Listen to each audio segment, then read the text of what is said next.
気に入った。お主と契約してやろう。契約？わからんやつだな。お主とジューマの契約をしてやろうと言っておるのだ。ジューマって。いやいや、だって人の言葉が分かってベルナーさんたちが固まるほどの魔物だよ。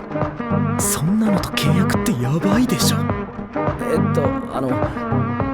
お断りですから、お断り。